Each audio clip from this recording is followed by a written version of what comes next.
ఉన్నత విద్యార్హతను ఉన్నత విద్యార్హతను దాచారని ప్రభుత్వ ఉద్యోగిని తొలగించవచ్చా? ఈ వివాదంపై విచారణకు సుప్రీంకోర్టు సమ్మతి. తెలంగాణ హైకోర్టు తీర్పును సవాల్ చేసిన పిటిషన్. సో ఒక ఉద్యోగానికి నిర్దేశించిన విద్యార్హతను మించిన అర్హతలను కలిగి ఉన్నప్పటికీ ఆ విషయాన్ని వెల్లడించకుండా సంబంధిత పోస్టుకు ఎంపికైన ప్రభుత్వ ఉద్యోగిని ఆ సర్వీస్ నుంచి తొలగించవచ్చా?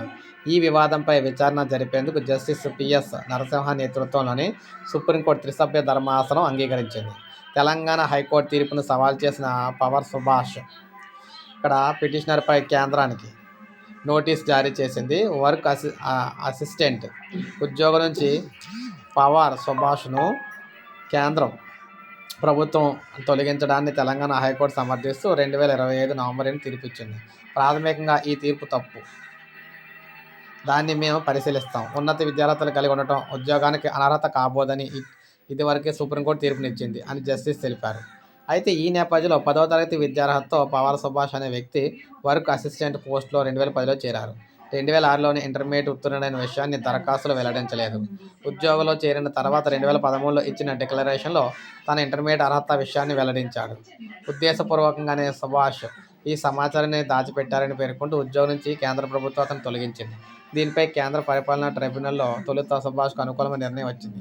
తిరిగి ఉద్యోగంలో చేర్చుకోవాలని క్యాట్ ఆదేశించింది. అయితే సుభాష్ సత్యనిష్టతను పాటించలేదని, విద్యార్హతను ఉద్దేశపూర్వకంగానే దాచిపెట్టారని ప్రభుత్వం తెలపడంతో క్యాట్ తన ఉత్తర్వులను సవరించుకుంది. దీంతో సుభాష్ తెలంగాణ హైకోర్టును ఆశ్రయించారు. కేంద్ర ప్రభుత్వ చర్యను హైకోర్టు సమర్థించింది. వర్క్ అసిస్టెంట్ పోస్టుకు ఎస్టీ అభ్యర్థుల నుంచే దరఖాస్తు స్వీకరించారని, 10వ తరగతి ఉత్తీర్ణత మాత్రమే అర్హులని నోటిఫికేషన్లో స్పష్టం చేశారని హైకోర్టు పేర్కొంది. ఉన్నత విద్యార్హతలు కలిగిన దాదాపు 1400 మంది అభ్యర్థుల దరఖాస్తులను తిరస్కరించాలని తెలిపింది.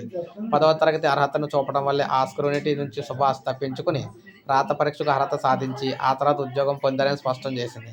ఆ తీర్పును సుభాష్ హైకోర్టులో సవాల్ చేశారు. ఇప్పుడు దానికి సంబంధించి ఇక్కడ పిటిషన్ అయితే స్వీకరించిందనమాట. సుప్రీంకోర్టు అయితే దీన్ని విచారించడానికి పిటిషన్ అయితే స్వీకరించింది. చూడాలి మరి సుప్రీంకోర్టు ఏం చెప్తుందో. దీన్ని బట్టి ఉద్యోగులకు సంబంధించి, ముఖ్యంగా ఉద్యోగ విషయంలో సంబంధించి ఒక సంచలన తీర్పు వచ్చే అవకాశం అయితే ఉంటుంది. సో ఉద్యోగులందరూ కూడా చాలా ముఖ్యమైన అప్డేట్ అని చెప్పుకోవచ్చు. ఇది ఒక లైక్ చేయండి, సబ్స్క్రైబ్ చేసుకోండి, మన ఛానల్ సబ్స్క్రైబ్ చేసుకొని